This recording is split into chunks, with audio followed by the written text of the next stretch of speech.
Think your plank is solid? What if I told you that the way most people do planks is quietly destroying their lower back, shoulders, and even their neck, while giving them almost zero core results?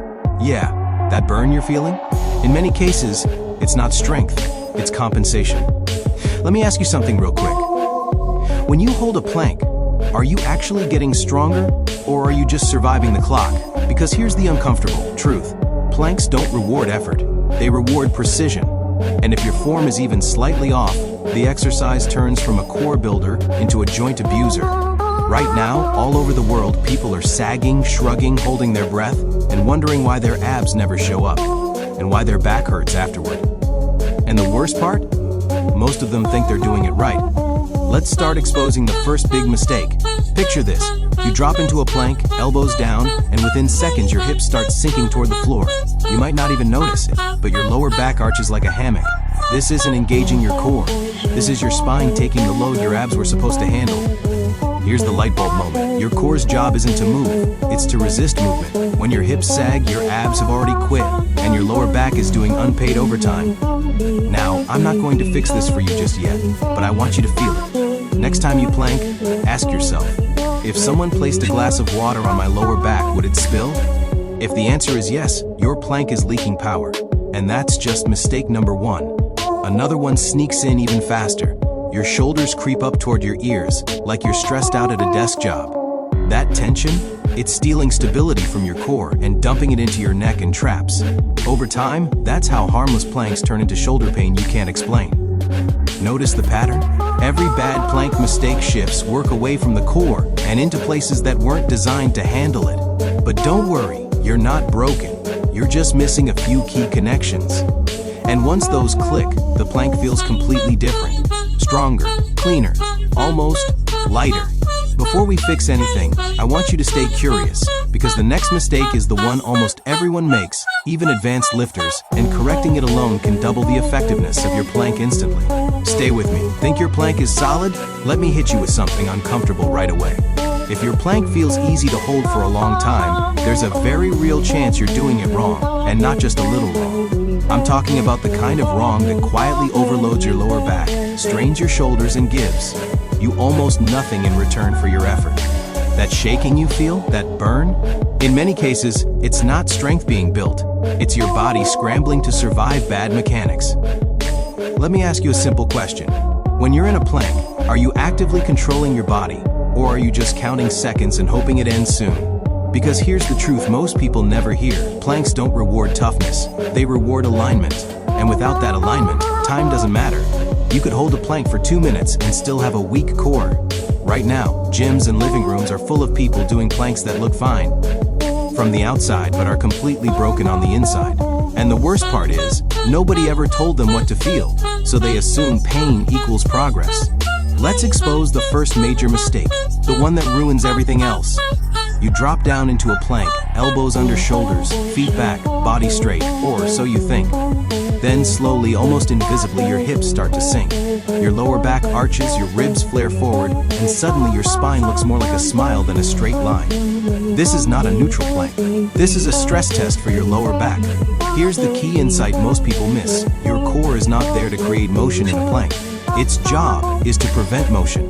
The moment your hips sag, your abs have already lost the battle. Your lower back takes over, and now the exercise has shifted from core stability to lumbar compression. Think of your core like the foundation of a skyscraper. If the foundation cracks, the building doesn't collapse immediately, but all the stress goes to places it shouldn't. That's exactly what happens when you plank with sagging hips.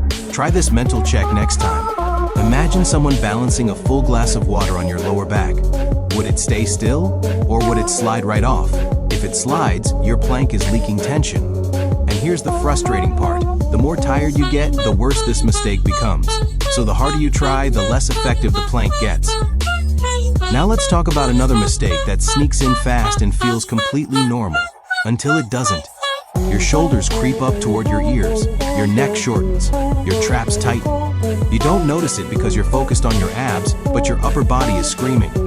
This happens because your shoulder blades aren't stable, so your body finds tension wherever it can. Here's a small science nugget that matters. Your shoulders are designed to move on a stable rib cage. When your core isn't doing its job, your shoulders try to compensate. Over time, this is how people end up saying, "Planks hurt my shoulders," without understanding why. Let me give you a quick analogy. Imagine holding a heavy suitcase with a loose handle. Your grip tightens, your forearm burns, and your shoulder tenses. Not because the weight is too heavy, but because the connection is bad. That's what shrugging in a plank really is, a bad connection. And again, we're not fixing it yet, just noticing it. Now here's a mistake almost everyone makes, and this one is sneaky because it feels productive. Holding your breath. You brace, you lock in, you freeze. It feels intense, so it must be right. Right, wrong. When you hold your breath, you increase pressure in your torso, but you lose control. Your core becomes rigid instead of responsive. It's like turning concrete into glass, strong for a moment, but brittle. Your core is meant to work with your breath, not against it. If you can't breathe calmly in a plank, your body is using brute force instead of true stability. Ask yourself this next time: can I slowly inhale through my nose without my hips shifting or my shoulders tensing? If not, something's off. Now let's stack another common issue on top of all this: your head position. Most people either crane their neck forward, staring at the floor ahead of them, or they tuck their chin hard like they're doing a sit-up. Both mess with spinal alignment. Your neck is part of your spine, not a separate piece. When it's out of position, the whole chain suffers. A simple thought can change this instantly. Imagine holding a tennis ball gently between your chin and throat. Not crushed, not dropped, just supported. That's neutral. Here's what I want you to notice so far. Every single mistake we've talked about shifts work away from the core and dumps it somewhere. ELs, lower back, shoulders, neck, breath.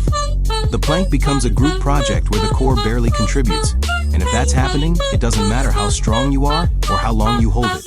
You're practicing the wrong pattern. But here's the good news. None of these mistakes mean you're weak. They mean you were never shown what to look for, what to feel, and what to connect. In the next part, we're going to start fixing this.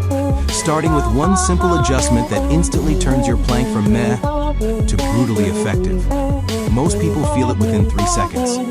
Stay with me, because once this clicks, planks will never feel the same again. Think your plank is solid? Let me challenge that right away. If your plank feels comfortable to hold for a long time, there's a good chance you're not actually training your core the way you think you are. In fact, many people are unknowingly stressing their lower back and shoulders, while their abs barely do any real work. That burning sensation you feel doesn't always mean strength. It often means your body is compensating. Ask yourself this honestly: when you're holding a plank, are you controlling your body, or are you just surviving the clock? Here's the truth most people never hear. Planks don't reward effort, they reward alignment. Without proper alignment, more time doesn't equal more results. You can hold a plank for 2 minutes and still walk away with a weak core and sore joints. Right now, gyms and living rooms are full of people doing planks that look acceptable from the outside but are completely broken on the inside. And because nobody teaches what a correct plank should actually feel like, pain gets mistaken for progress. Let's expose the first major mistake. You drop into position, elbows under shoulders, feet back. Everything looks fine until your hips slowly sink. Your lower back arches, your ribs flare forward, and suddenly your spine is carrying the load your abs were supposed to handle. This isn't core engagement. This is your lower back taking over. Here's the key insight.